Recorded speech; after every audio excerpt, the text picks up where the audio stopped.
Since the first rockets took to space in 1944, every launch since has been controlled by autonomous systems designed to keep it on track with the correct speed. When mission complexity demanded an evolution from land-based radio guidance to onboard computer avionics, computer programs were written to control every component and every detail of a spacecraft. More recently, SpaceX has achieved autonomous return of its rockets to precise locations through intricate software-hardware design, but also trial and failure. Today I'd like to apply a few concepts of astrophysics that we have learned in class, while introducing some concepts of programming, to demonstrate how you can write a guidance program that controls the ascent of a rocket. Only from launch to orbit though, no hover slams or floating barges. For precise, serious simulation of real rocket science, we will be using the video game Kerbal Space Program. The Kerbal operating system mod introduces full control of every spacecraft system from a computer, programmable in a proprietary language. Alright, enough talking. Let's just write a simple program to fire the big engine and point it straight up. Our rocket is organized so that the big engine is activated as our first stage. In order to activate a stage, we type stage. Because we want to go towards space, we will command the computer to next lock steering to up, which does exactly as it suggests. Save it in the computer and run. We have liftoff. Our pilots are screaming their lungs out. That's a good indication of healthy thrust. As we break out of the atmosphere, we can see in the map view our path of travel. Right now, it says that we will fall back to Earth after a ride up. And firing the rocket doesn't seem to be doing much to help it enter into a nice circular orbit. Here's why controlling an ascent into orbit is quite complex. Right now, we are simply in a projectile path, like a slingshot or the Hwasong 17 intercontinental ballistic nuclear missile. We must gain velocity, sideways, if we wish to enter into an orbit around Earth. As I explained in my previous video, this allows the spacecraft to miss the ground as gravity pulls it down. Alright, let's point the rocket sideways then. Keep the stage, change the up to heading left parentheses 90, 0, which means due east, 90 degrees on a compass, with a 0-degree lift above the horizon. Save and run.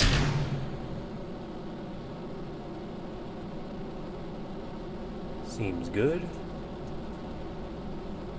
Alright, we're burning up. And the capsule just exploded.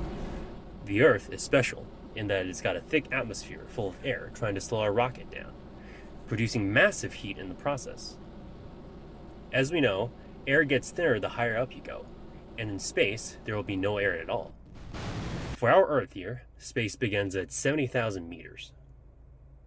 Let's tell our computer to point straight up until we hit 70,000 meters, and then turn sideways. The language makes it so straightforward, it's insane. We keep the stage, and we lock steering to up. Now we want to wait until ship: altitude. The colon signifies possession, like ''s. Now I want to wait until ship altitude is greater than 70,000. Now the computer is going to be blocked from doing anything until we hit 70,000. And then it's going to point towards the side.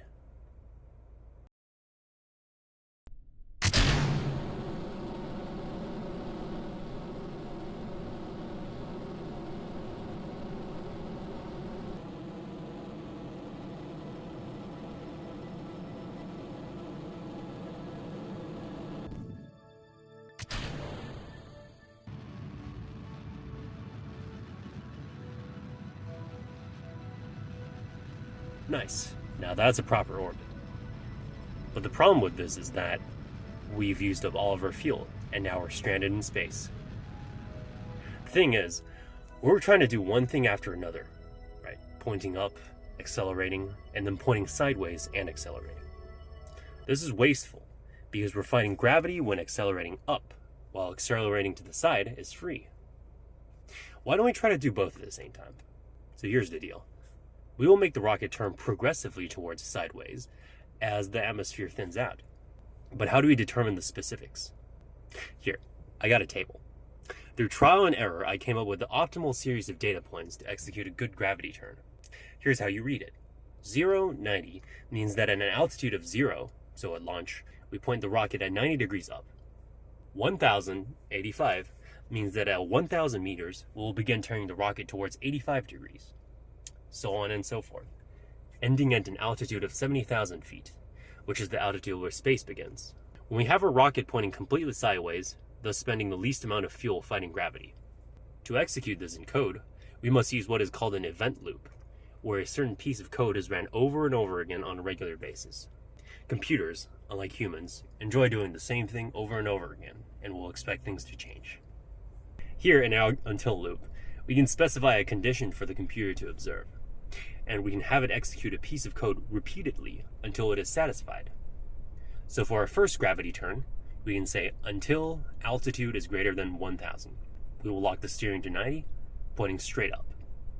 And once our rocket fly above 1000 meters, the code will exit this loop and continue to the next line. And what do you know? We will put in another until loop, this time locking the steering to 85 degrees. With a couple of copy and paste, we have the rocket automatically guided to a nice gravity turn that sends it to orbit efficiently. While we sit and watch the rocket fly itself into space, I want to introduce one last technique to make our script more precise. You might notice that the rocket is not turning very smoothly, since we're doing one thing at a time.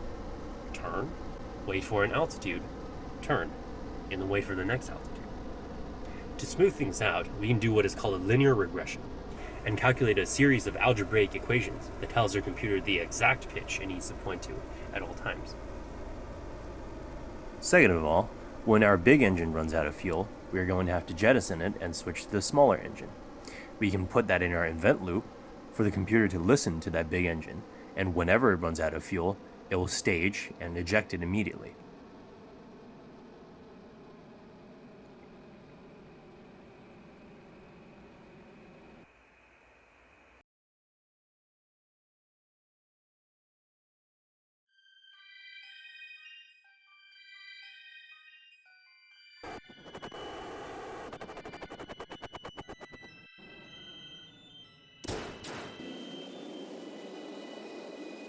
Nice.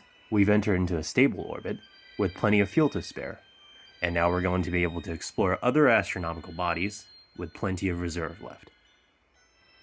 May I suggest the moon?